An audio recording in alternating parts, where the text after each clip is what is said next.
I can't remember the last time a film used music quite as well as Sinners. There's traditional Irish folk songs and original blues pieces. And there's an interesting fact about the origin of these songs. The vampires all sing pre-existing music that's already been written. But the songs the protagonists sing, completely original. Created for the movie. This might have been a coincidence, but what if it wasn't? What does this mean? Why would the vampires co-opt, adapt and assimilate songs written by other people? And why would the protagonists have their own unique, original musical identity? Ryan Coogler's Sinners is a hard film to classify. I need you to give us a moment. Men got business to discuss. It's an action film. It's a horror film. It's a vampire film. They're vampires. And of course, it's a musical film. That's what I said. It picks and chooses elements from these genres to create something wholly unique. It's a rare example of blockbuster cinema that's actually about something. What's in the jar? Pickle garlic. There's a purpose and intent behind everything we see on screen, like syncing the music to strike in this match, or switching to the IMAX aspect ratio right before the action begins. Smoke and Stack are color-coded, there's the symbolism of the guitar, and of course this mesmerizing music scene.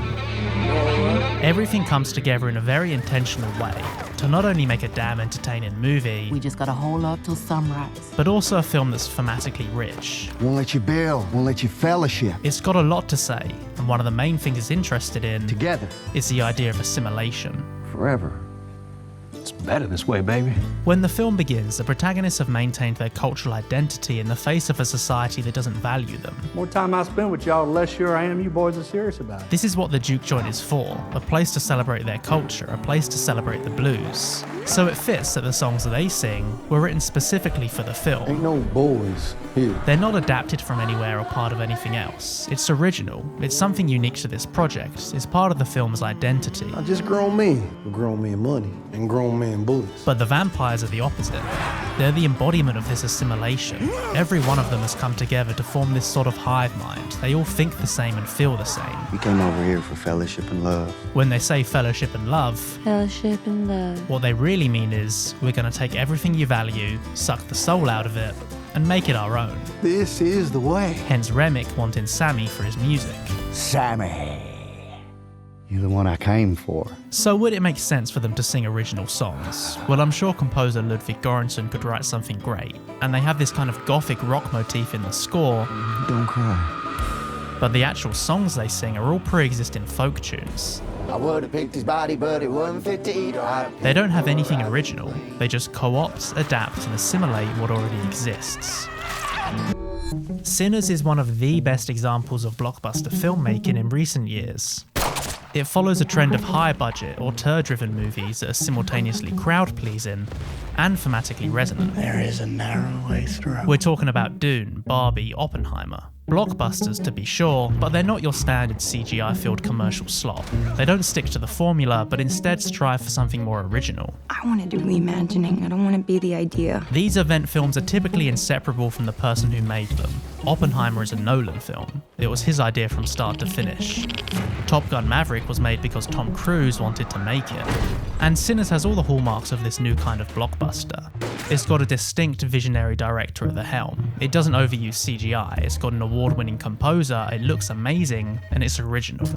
Not just in its story, but in its genre, tone, and structure. It's from a different place and a different time. It's something that audiences haven't really seen before. But it spins just the same. And this is what gets to the heart of this new wave of prestige blockbusters.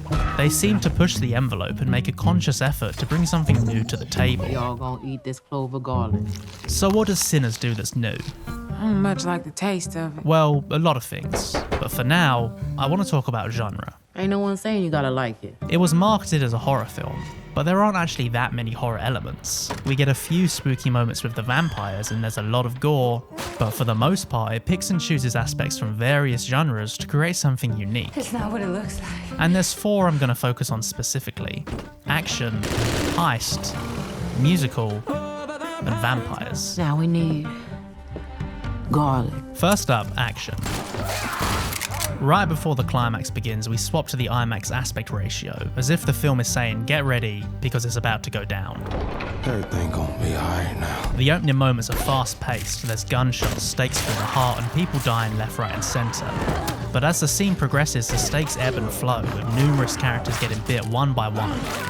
As the climax gets closer, the characters are in more and more danger, until it's just Smoke and Sammy left. Sammy escapes outside, bringing us into a new setting for the final confrontation. He starts reciting a prayer. Our Father, which art in heaven. Out of desperation, he reverts to a belief system he's largely rejected for most of the film. Hallowed be thy name. But what happens next? Thy kingdom come, The vampires join in, thy will be done. not only adding a unique twist to the vampire trope, but giving us a brief moment of calm within the intense climax. But soon enough, we're back to it. Okay, so these action elements are pretty much only confined to the last 20 minutes or so. When the film begins, apart from this brief flash forward to Sammy and Remmick's short introduction, you'd be forgiven if you thought this was more of a drama or a thriller. You heard of Smokestack Twins? But when I watched it again to make this video, the first half of the film reminded me of a genre you might not expect. Of course. Good. I'm Smoke. A heist movie. Who you and Stack robbed to get enough money for them crackers to sell you a whole meal. Okay, so hear me out.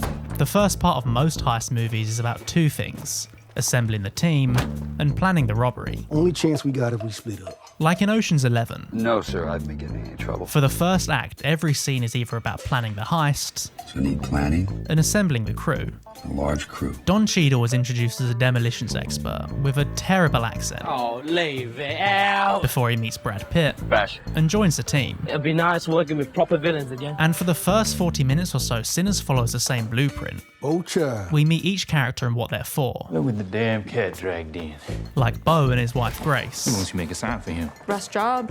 Gonna cost you. musician Delta Slim, I'll give you $20 to come play at our juke tonight. Annie, who they want to serve food, We want you to cook for us. and Cornbread, I ain't got time for your scheming, Stack. Behind on my who quota. they want to work the door. Man, fuck your quota. Just like the first act of any heist movie is all building up to the heist, Bellagio, the Mirage, and the MGM Grand. the first act of Sinners is all building up to the opening of the juke joint. Grand opening, start this shit with a bang. And just like any heist inevitably has something go wrong, Mr. Ocean. the opening of the juke joint has its problems too. And this is bad for business. Only it's not George Clooney getting arrested, Mr. Benedict would like to see you. it's an attack by vampires. We're gonna kill every last one of you. And this leads us to the next genre Sinners adapts: musicals. And I'm not just saying that because the film uses music, but because the music actually has a bearing on the plot. Something I've been wanting to tell you. The only reason Remmick comes to the juke joint is for Sammy's music. You must be that voice I heard from out here. And this gets to the central metaphor of the film. Music as a means of culture, hell you know about the blues? and vampirism as a means of hostile assimilation. I want your stories, and I want your songs. Maybe the most memorable scene of the film is this. When Sammy's music summons the spirit of black musicians, past, present and future, all in one impressive IMAX long take that ends with Remmick and the vampires looking on like hungry vultures, seeing something of value and wanting it for themselves. Said the devil was coming on account of my music. This occurs almost exactly halfway through the movie, acting as a perfect turning point that divides the story into two halves. The first, a celebration of blues culture. I come to hear the blues. The second, a defense of it. Oh, we heard tale of a party. It's something of a beating heart and a strong soul, but it doesn't belong to everyone.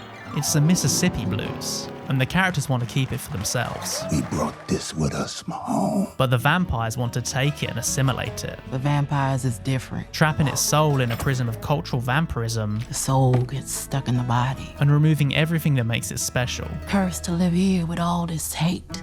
And we can see this when they perform Pick Poor Robin Clean, which was originally a blues song by black songwriters. They don't seem particularly sincere. I would have picked his body. It's like they're putting on a well-rehearsed show rather than playing from the heart. Compare this to how they sing Rocky Road to Dublin, an Irish song in line with Remmick's Irish heritage.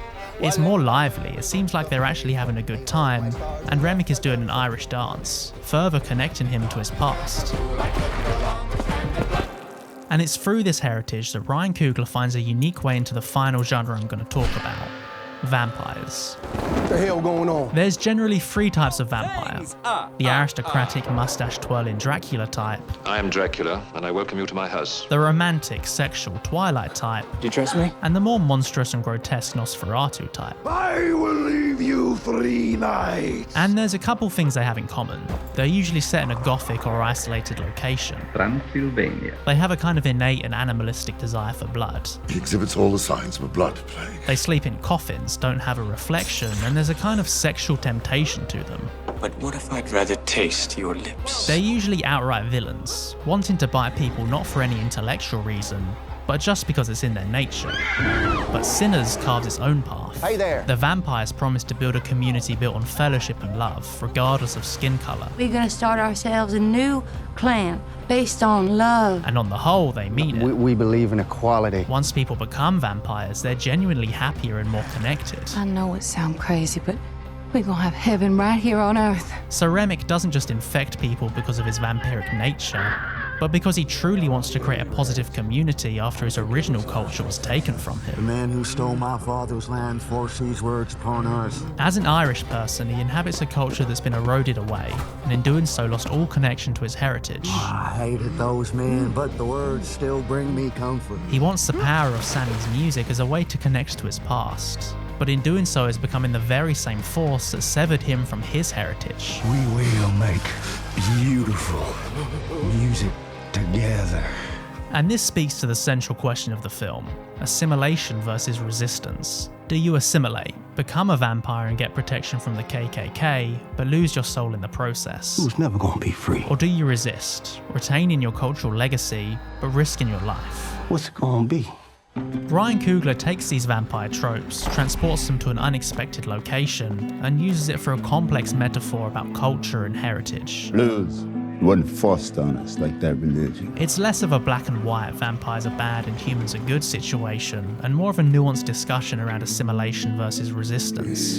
I'm a coward, ain't I? He takes musical elements to give the film a unique identity, and sheds light on the differences between the protagonists and the vampires. The stack I know ain't fellowshipping with no goddamn devil. The first act of the movie is framed as a heist film, steadily putting all the pieces in place for the opening of the Duke joint. We see and understand the work the characters put in to make this a reality. When they turn this place into a Jew? But once the climax begins, it transitions into an action movie, Come on in, you motherfucker! delivering a crowd-pleasing finale that transforms the film from a relatively intimate and small-scale thriller Love you too. to a true blockbuster.